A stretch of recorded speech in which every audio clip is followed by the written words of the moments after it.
Kalau boleh ditanya, apa perbedaan paling prinsip, paling mendasar dari semua agama di dunia ini dibandingkan dengan agama Kristen? Sekali lagi, kalau kita ditanya apa hal paling prinsip, apa hal paling mendasar, apa hal paling substansial yang membedakan agama Kristen dengan agama-agama lain, kita bisa memberi jawaban secara beragam.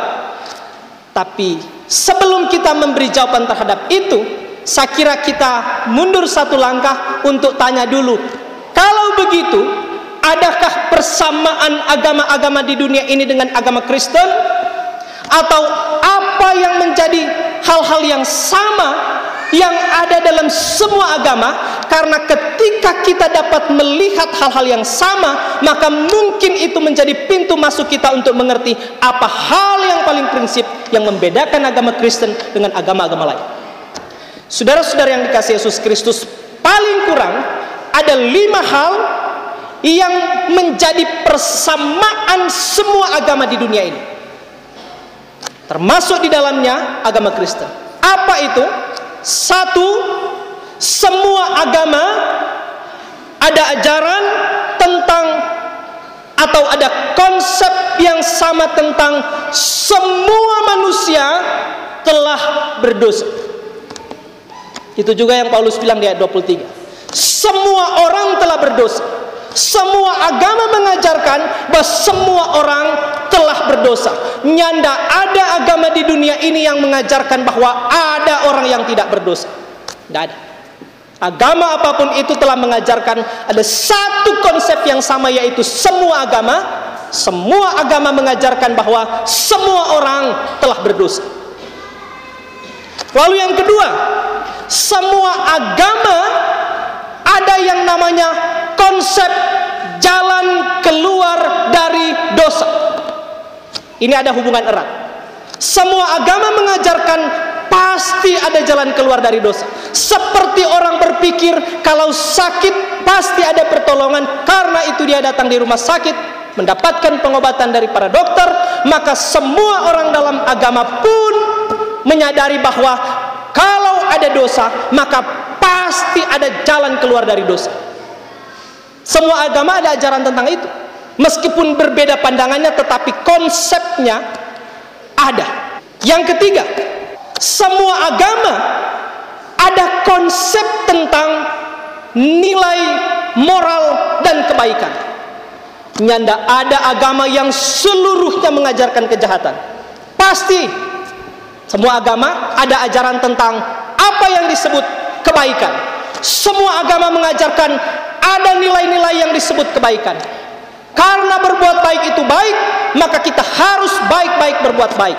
Karena lebih baik berbuat baik daripada tidak berbuat baik. Karena ketika orang berbuat baik, orang tidak hanya mengandung nilai kebaikan, tapi juga dia memiliki kebajikan. Karena itu semua orang harus berbuat baik. Itu diajarkan oleh agama-agama. Yang keempat, semua agama ada konsep tentang supranatural. Semua agama mengajarkan tentang konsep kuasa supernatural. Bahwa sehebat apapun kekuasaan manusia dan segala makhluk yang ada di bumi ini, selalu saja ada kuasa yang tertinggi. Dan sekalipun agama-agama mendefinisikan secara berbeda, tetapi prinsipnya semua agama ada konsep tentang kuasa supranatural. Agama lain bilang Tuhan, agama lain bilang dewa, agama lain bilang ini, agama lain bilang itu. Tapi prinsipnya semua agama mengajarkan tentang konsep kuasa supranatural. Yang tidak ada agama yang tidak mengajarkan itu. Yang kelima, semua agama ada konsep tentang kekekalan. Agama mana yang tidak mengajarkan bahwa ada yang namanya kehidupan sesudah mati? Tidak ada. Semua agama sepakat bahwa sesudah kita mati di satu periode perjalanan ini, ada lagi kehidupan sesudah itu. Meskipun bagaimana mencapai kekekalan itu yang beda. Tapi sekali lagi paling kurang ini konsep yang sama yang semua ada di dalam agama-agama. Sekali lagi, apa konsep-konsep itu? 5, yaitu 1, semua agama ada konsep bahwa semua orang telah berdosa. Yang kedua, semua agama ada yang namanya konsep jalan keluar dari dosa. Yang ketiga, semua agama ada ajaran, ada konsep tentang nilai moral dan kebaikan. 4, semua agama ada konsep tentang kuasa supranatural. Tidak ada agama yang justru salah satu faktor terbentuknya agama karena sadar bahwa manusia itu tidak sempurna, bahwa manusia itu terbatas, dan bahwa ada yang namanya kuasa supernatural atau supranatural, yaitu Tuhan, yaitu dewa, yaitu apapun namanya. Yang kelima, semua agama ada konsep tentang hidup kekal. Lalu kalau begitu, apa hal yang paling mendasar yang membedakan agama Kristen dengan agama-agama lain di dunia ini? Perbedaannya yang paling mendasar adalah semua agama ada ajaran tentang kehidupan kekal.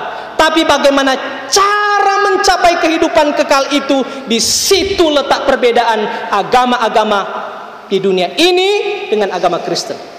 Agama-agama selain agama Kristen mengajarkan bahwa kalau engkau mau hidup kekal, termasuk agama Yahudi yang dikritik oleh Rasul Paulus. Mereka mengajarkan bahwa kalau engkau mau hidup kekal, maka engkau harus melakukan perbuatan baik. Maka engkau harus melakukan seluruh hukum Taurat. Tapi karena itu Paulus bilang, justru tidak ada orang yang sanggup melakukan seluruh hukum Taurat. Tidak ada. Tapi itu yang menjadi penekanan dalam semua agama manapun di dunia ini, kecuali agama Kristen. Jadi semua agama mengajarkan bahwa untuk hidup kekal, maka semua orang harus berbuat baik. Semakin besar kualitas perbuatan baik seseorang, maka semakin besar peluangnya untuk sampai pada kehidupan kekal. Lalu agama Kristen, no, termasuk agama Yahudi yang dikritik juga oleh Rasul Paulus. Agama Yahudi menekankan orang-orang yang akan diterima di sisi Tuhan adalah orang-orang yang melakukan seluruh hukum Taurat. Maka ya Paulus bilang, no, orang-orang di dunia ini di sepanjang abad tidak ada yang sanggup melakukan hukum Taurat seluruhnya. Karena itu Paulus bilang, orang-orang yang diterima di sisi Tuhan bukan orang yang melakukan kelakuan baik, bukan orang yang melakukan hukum Taurat, tetapi orang yang beriman kepada Yesus Kristus. Karena Yesus Kristus itu benar, satu-satunya yang benar, dan juga membenarkan orang yang percaya kepada Dia. Maka Paulus bilang, dialah yang benar, satu-satunya yang benar, dan setiap orang yang sekalipun berdosa, sekalipun tidak sanggup melakukan hukum Taurat, bisa diterima di sisi Tuhan asal beriman kepada Yesus Kristus.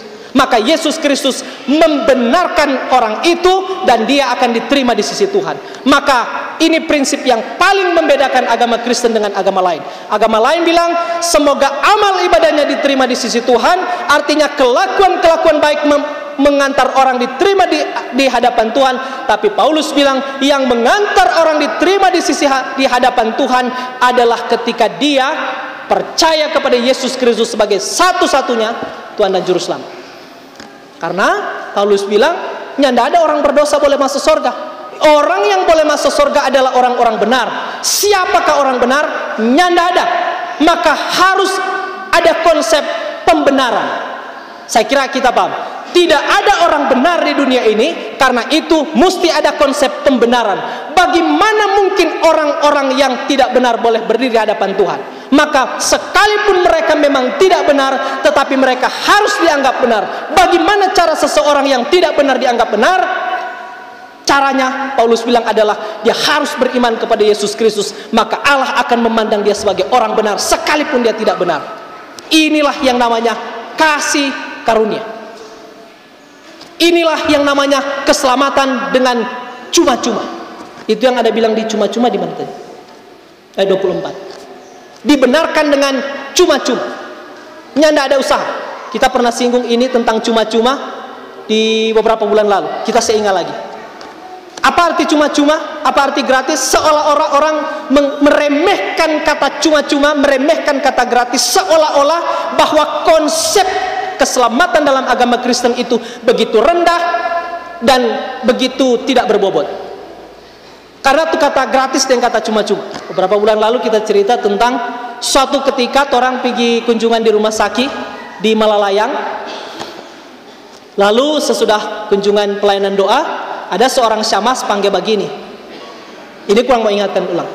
Mari orang pi cari Ais dulu. Baku haga tu layang termasuk kita. Aduh, tanggal tua begini, bagaimana mau pi cari Ais? Ini kan tidak enak kong bayar masing-masing. Harus ada yang mau berkorban ini. Tapi sudahlah. Baku haga kong itu sama bilang, sudah aman kok, sudah. Masuklah ditambah es. Marso abis itu es, nah ada satu orang yang mau berdiri.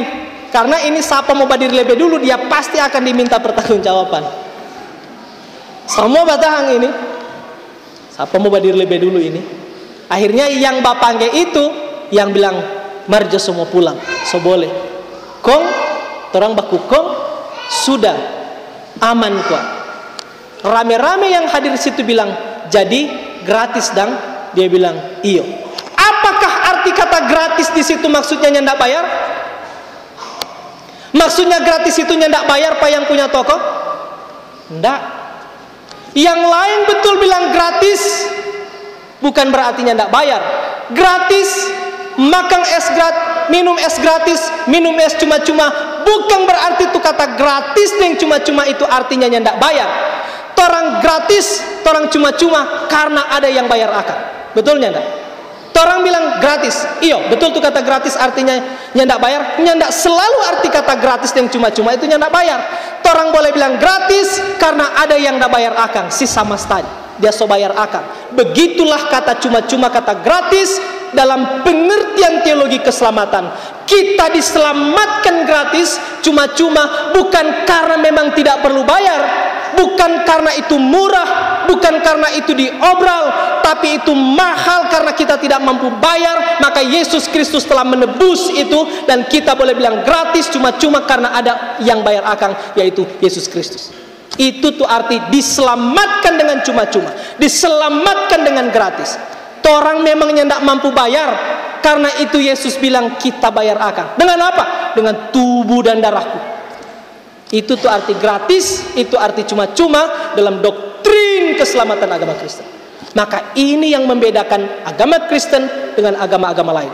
Jadi hanya dengan beriman kepada Yesus Kristus, maka kita bukan insya Allah, bukan semoga, tapi firman Tuhan memberi kepastian. Dengan demikian kita diterima di hadapan Tuhan. Inilah yang harus terus diberitakan oleh gereja, oleh kita semua kepada seluruh dunia sampai kita mati. Amin.